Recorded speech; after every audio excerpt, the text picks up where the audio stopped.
Assalamualaikum warahmatullahi wabarakatuh. Selamat malam pemirsa obrolan Karebosi kembali hadir menjumpai Anda bersama saya Filza Burhan.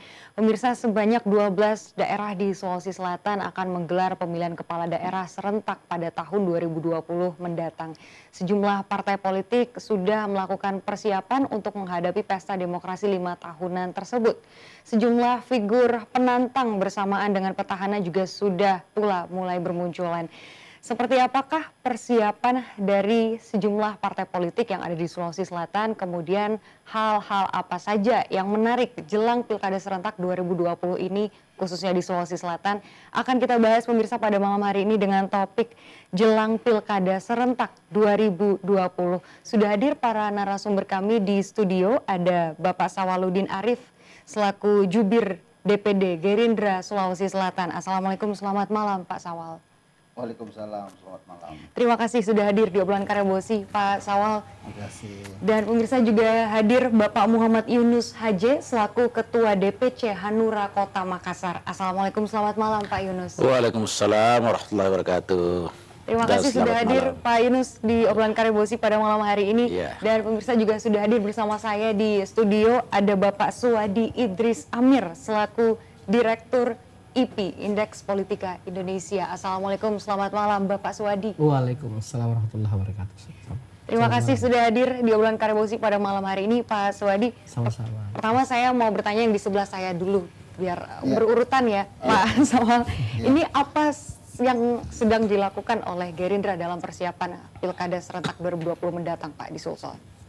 Baik, makasih. Jadi kami dari Partai Gerindra dalam persiapan Pilkada Serentak 12 Kabupaten Kota ini sekarang ini melakukan tahapan proses penjaringan.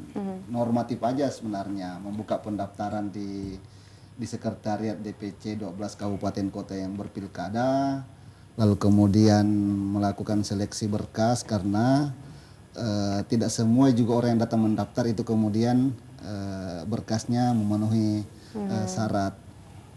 Dari setelah dilakukan itu 1 bulan, kita buka yang lalu itu tanggal 1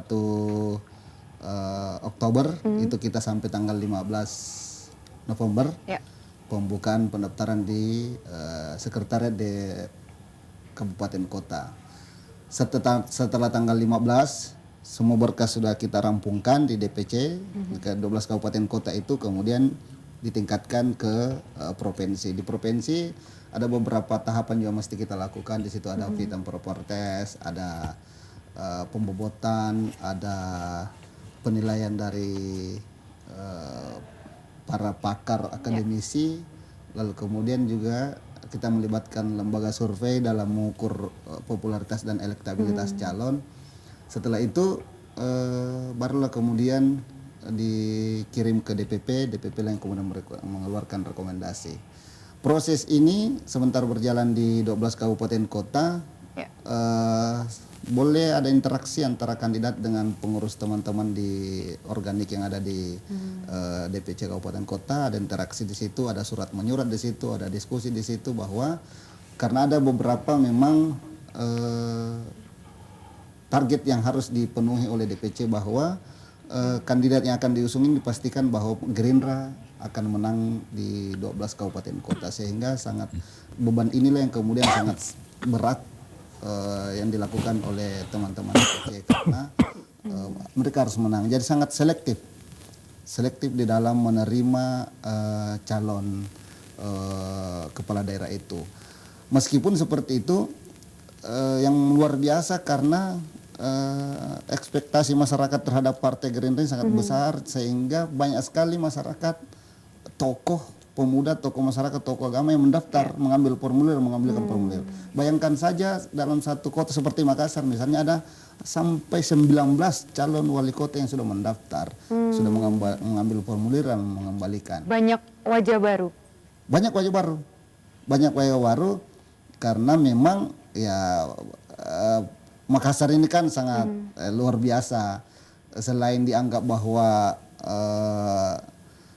petahana ini juga tidak maksimal selesai masa jabatannya, ada jeda antara petahana dengan pelaksana tugas, sehingga sangat menarik. Banyak pendatang baru di Makassar. Baik, nanti saya akan tanya siapa-siapa saja figur-figur. Boleh. Promosi bisa dimulai dari malam ini juga ya Pak Sawa, meskipun baru mendaftar. Boleh. Tapi Partai Gerindra sangat terbuka untuk menyampaikan semua yang dilakukan.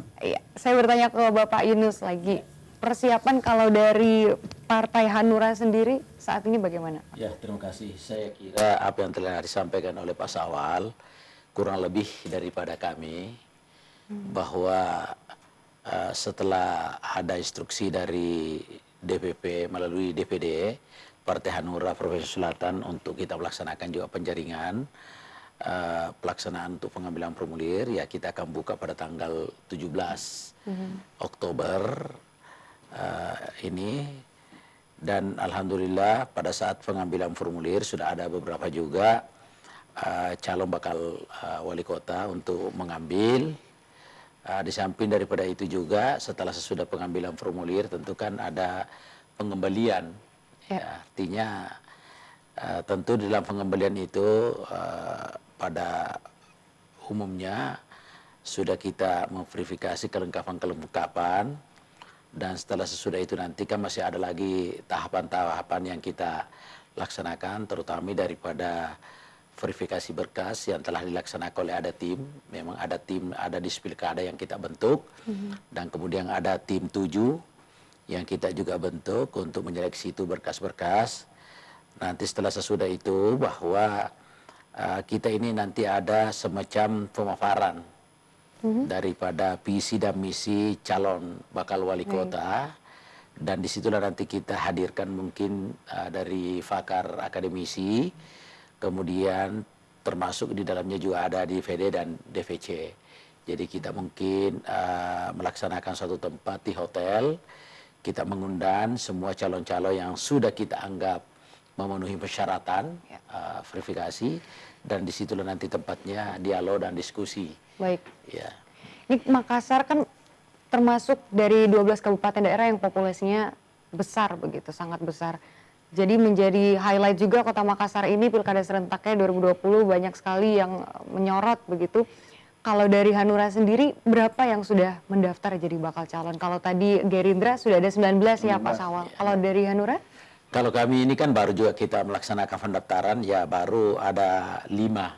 Baru ada 5 pengambilan formulir dan baru sudah 4 yang mengembalikan, jadi sisa 1. Baik, wajah baru ya, juga banyak? Malah ya ada beberapa wajah baru. Kalau yang wajah lama itu kan baru Pak Api ya, Pak Arifudin, yang lainnya itu semuanya wajah baru. Ya, tapi menurut informasi ini ada lagi beberapa yang akan menyusul karena kami ini akan menutup nanti pendaftaran pada tanggal 17 November. Baik. Jadi masih panjang waktunya. Ya. Betul. Pak Suwadi, apa yang paling menjadi sorotan begitu? Adakah fakta-fakta menarik dari pandangan IPI sendiri jelang Pilkada Serentak 2020 di Sulsel? Ya, terima kasih.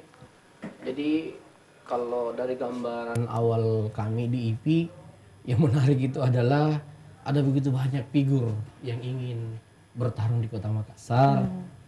Padahal kalau kita merujuk kepada hasil riset, sebenarnya Kota Makassar ini yang diinginkan pemilih itu hanya segelintir figur gitu. Saya sudah 3 kali melakukan riset di Makassar ini, tapi figur-figur yang apalagi istilahnya yang mendapatkan dukungan elektoral itu baru figur-figur lama gitu. Nah, artinya menurut saya figur-figur yang baru hadir ini menurut saya belum maksimal dalam melakukan sosialisasi. Padahal mereka kan harusnya ingat dan tahu, dan saya yakin mereka tahu bahwa kan ada 3 tahapan kalau bertarung orang dalam pilkada. Pertama, tahapan awal adalah memperkuat dulu popularitas. Nah, di wilayah popularitas saja menurut riset kita pendatang-pendatang baru itu belum maksimal kan gitu. Nah, belum bisa dikatakan mengancam petahana. Iya, dari segi popularitas, belum lagi naik lagi ke tingkatan yang sedikit lebih sulit lagi yang namanya akseptabilitas. Akseptabilitas itu adalah apakah dia disukai kehadirannya sebagai bakal calon. Nah, dan lebih-lebih lagi ketika kita masuk ke ranah yang lebih sulit lagi, yaitu elektabilitas atau diinginkan atau dipilih gitu. Nah, para calon yang baru ini yang ingin maju itu mungkin kalau menurut kacamata saya mayoritas mereka itu hanya mengincar 02 saja, mungkin ya. Saya tidak berani memprediksi terlalu jauh, tapi kajian saya kalau melihat dari gerakan-gerakan politiknya mereka, yang berkeinginan maju di 01 pendatang baru itu hanya beberapa orang dari segi gerakan-gerakan politiknya, dan itu pun belum maksimal, belum memenuhi apa yang saya sampaikan tadi, memenuhi syarat-syarat untuk bisa mempertinggi popularitas, untuk bisa mendapatkan dukungan akseptabilitas dan dukungan elektabilitas seperti itu. Nah, kenapa saya berani tadi sedikit memprediksi bahwa kebanyakan mungkin hanya mengincar posisi 02? Karena saya tidak melihat gerakan-gerakan mereka ini pendatang baru itu seperti gerakan-gerakan orang yang akan maju sebagai posisi 01. Seperti itu ya. Ada sih beberapa pendatang baru yang kelihatan dari awal ingin mengejar posisi 01. Seperti Sukriyansa S. Latif, kemudian Abdul Rahman Nur. Tapi ternyata setelah kita riset, dari tingkat popularitas saja kan belum sampai 50% masyarakat atau pemilih yang mengenal mereka. Padahal dalam kurun waktu 3 bulan harusnya popularitas pendatang baru itu tidak boleh di bawah 50%. Harusnya seperti itu. Karena ketika itu dia tidak capai, hampir mustahil dia bisa untuk bersaing dengan figur-figur lama dengan tingkat popularitas sudah di atas 80% dan elektabilitas di atas 20%. Saya pikir seperti itu. Nah, jadi saya ingin mengatakan bahwa pendatang-pendatang baru ini menurut saya hadir itu belum membawa warna. Baik. Gitu. Mungkin kalau sebagai masyarakat awam hanya ini pun syukur-syukur sudah mengetahui namanya saja begitu, bahwa ada wajah baru, tapi belum mengetahui lebih lapisan dalamnya lagi begitu. Apa saja yang perlu dilakukan untuk meningkatkan popularitas dari pendatang baru ini? Iya, saya pikir model-model sosialisasi, model-model kampanye yang menurut saya belum menggigit. Sebagai pendatang baru harusnya gerakannya itu harus 3 kali lipat dari pemain lama gitu. Jadi harusnya gebrakan dalam kurun waktu 2 bulan 3 bulan itu harus mengarah pada pengenalan yang maksimal. Jadi saya melihat bahwa mungkin mereka masih ini ya meraba-raba kondisi, atau memang dari awal berharap dengan modal pas-pasan dari segi popularitas, stabilitas, ada calon-calon yang kuat yang mau menggandeng mereka sebagai posisi 02. Karena kan mungkin mereka juga punya data bahwa yang berpotensi itu baru beberapa orang dalam kajian riset kita. Jadi belum mau jor-joran. Iya, jadi mungkin dia berpikir mending saya menghemat amunisi saja untuk digandeng dan menggunakan itu ketika sudah resmi digandeng oleh figur yang kuat. Mungkin seperti itu. Tapi menurut saya maju di pilkada itu jangan coba-coba. Karena biar coba-coba juga kan menggunakan biaya, pasti kan gitu. Intinya jangan nanggung-nanggung ya, Jangan Pak nanggung. ya. Kalau memang mau maju, harus dalam waktu 3 bulan popularitas itu harus di atas 60%. Sejak bulan ini. Iya, harusnya sih, karena kan saya lihat ini calon-calon kan sudah 2-3 bulan semua bersosialisasi. Yang baru ya, sudah 2-3 bulan ini menurut pantauan kami di IP kan gitu. Dan sampai 3 bulan ini popularitas mereka itu masih di bawah 40%. Baik. Ini dari 12 kabupaten kota di daerah Sulawesi Selatan begitu, 9 masih ada petahana karena belum menjabat 2 periode. Para pendatang baru ini belum ada sama sekali yang berpotensi begitu mengancam dari 9 petahana ini. Tadi saya fokus ke Makassar tadi. Belum lagi konteksnya ketika di luar kota Makassar ya. Beda lagi konteksnya. Kalau di luar kota Makassar, saya melihat petahana cukup harus berhati-hati karena saya lihat banyak pemain-pemain lama yang sebenarnya sudah menjadi rival politiknya atau mantan petahana yang apalagi yang siap lagi untuk melawan atau bertarung. Misalnya di Toraja Utara itu kan mantan bupati yang dikalahkan itu saya lihat peluangnya untuk kembali bersaing itu cukup besar berdasarkan riset kita. Begitupun juga di Toraja. Mantan bupati yang pernah dikalahkan saya lihat peluangnya untuk melawan itu cukup besar. Kemudian di Lutim saya lihat wakil bupati itu cukup punya kemampuan untuk melawan bupatinya karena saya lihat dari segi kesiapan juga cukup siap. Sama juga di Lutera, wakil bupati ini walaupun dari segi elektabilitas masih beda jauh dengan, tetapi kan saya lihat ada potensi dia untuk bisa menjadi mengganggu petahana. Yang kalau di Lutera, di Sopen sendiri saya lihat petahana itu sangat kuat. sangat kuat, dan sampai bulan ini belum ada saya lihat calon-calon yang mumpuni yang bisa bersaing dengan dia. Tetapi kan petahana itu kan sebenarnya begini, dia harus memastikan bahwa dia bertarung itu tidak head to head. Karena sekuat apapun petahana, kalau head to head ada ruang dia dikalahkan. Seperti itu. Jadi petahana itu sebisa mungkin menciptakan 3-4 pasangan. Jadi dia jangan terlalu berambisi untuk mengambil banyak dukungan partai politik.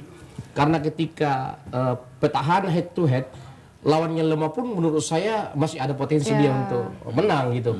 Karena dalam politik itu selalu ada kejutan. Ketika ada blunder-blunder yang dilakukan petahana, bahaya itu bisa dimanfaatkan oleh lawannya ketika head to head. Nah, kemudian di daerah lain sebenarnya saya kayak Bulukumba itu cukup dinamis. Saya lihat ada 2 figur di sana yang sangat bersaing ketat, ada Haji Askar, ada Tommy Satria. Nah, di Selayar sendiri petahana juga tergolong lemah. Hasil riset kita, tingkat kepuasan publik terhadap petahana di Selayar cukup lemah. Artinya kalau head to head di Selayar, petahana juga perlu bekerja keras kalau head to head di sana. Apalagi Goa, kalau Goa saya lihat petahana ini cukup kuat lah. Saya lihat di Goa ini, saya melihat sampai hari ini belum ada yang cukup kuat untuk bisa mengalahkan petahana di Goa. Dari segi dukungan elektoral saya lihat cukup jauh dia dari. Ada 2 sih figur yang sebenarnya dari awal diprediksi bisa menjadi lawannya. Ada anggota DPR RI fraksi P3 Bapak Amir Uskara, ada fraksi Gerindra sahabatnya Pak Sawal, Bapak Darmawansa. Cuma